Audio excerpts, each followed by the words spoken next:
Today I'm going to show you guys how I farm for the Vivisecting Throwing Knife. So let's go. I want to show you real quick where I usually farm for this, and then I'm going to show you what it does, and I'm also going to do a little bit of the farming myself. So my main place to farm for this is the Pitted Stain drill site, and that is down by Fortress Indomita.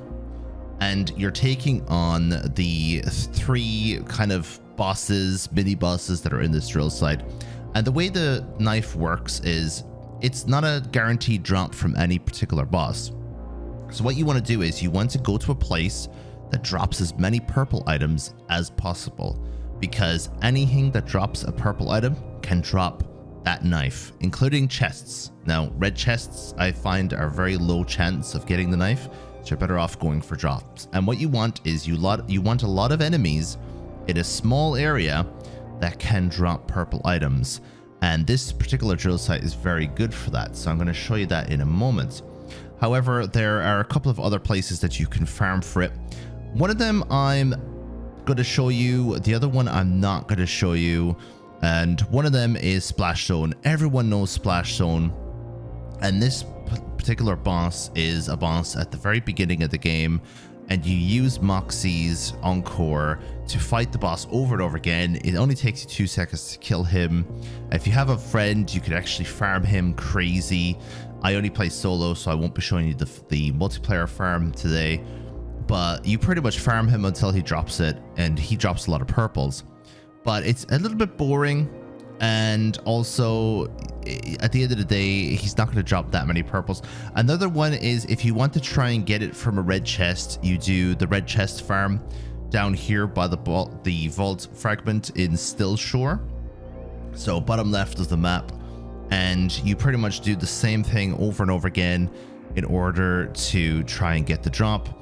And then I suppose a fourth one, kind of like a bonus one, if you want to do something that involves you leveling up at the same time, you can also do the bulletin boards, and I'll show you that real quick as well. I usually do my bulletin boards on Makeshift Chalet, and what you do is you go there, you have to have the game completed, and you have to have Ultimate Vault Hunter Mode 1 unlocked, and then you can start doing vile bounties. So you go to Makeshift Chalet, you go to the bounty board, you look for a purple bounty. If there isn't one, you quit out the main menu, log back in, and you get one. And the bounties tend to be very close to Chalet, so like super close. It's like one here, one here, one here. And you just go out there, kill that, and then they have a chance of dropping the knife, and it's also one of the best ways of leveling up in the game. So first of all, I want to show you real quick, in theory, what the knife does, why everyone's looking for it. The reason why everyone's looking for this knife is because of the damage amp payload. Damage taken by impacted target is increased by plus 15% for 5 seconds. And Penetrator Augment, which is the big one. Damage to the impacted target are automatic critical hits for 5 seconds. You have 5 seconds where you're only going to be doing critical hits to the enemy, which means no matter what weapon you're using, you're absolutely going to destroy the enemy. So you're constantly throwing this knife at the enemy and just constantly doing critical hits. You don't have to aim for the head.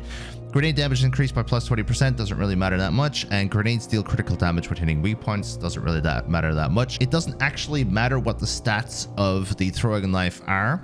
The 7,400 damage that my one does, for example, doesn't really make much of a difference, because you're only looking for the first two. You're looking for the amp payload and the penetrator augment. And I'm just using a basic build at the moment, but I'm still going to show you what this knife does. So let me just turn this on real quick. So you want to make sure you turn on this drill site every single time you come here. So I'm going to show you the knife now. As soon as I hit the boss, all of my damage that I do to the boss after I throw the knife at it will be critical hits. So as you can see, I'm doing a lot of damage with my basic weapon. And if I combine that, for example, with Rafa's like turrets, honestly, you're going to be melting the enemies. Now, you can combine this knife with different combinations that are going to absolutely one-shot bosses, so keep an eye out for that. But just for general use, this knife is very useful. So I'm actually going to turn on my turrets, and then I'm going to hit it with the knife, and as you can see, it's just critical. And then if I use my weapon alongside it, I throw the knife one more time to stack that damage again, and he's just gonna absolutely melt, which I mean is kind of ironic since he is a furnace. So everything on the ground here that's purple has a chance of being the knife, and I'd love if I actually got the knife live in this video for you guys.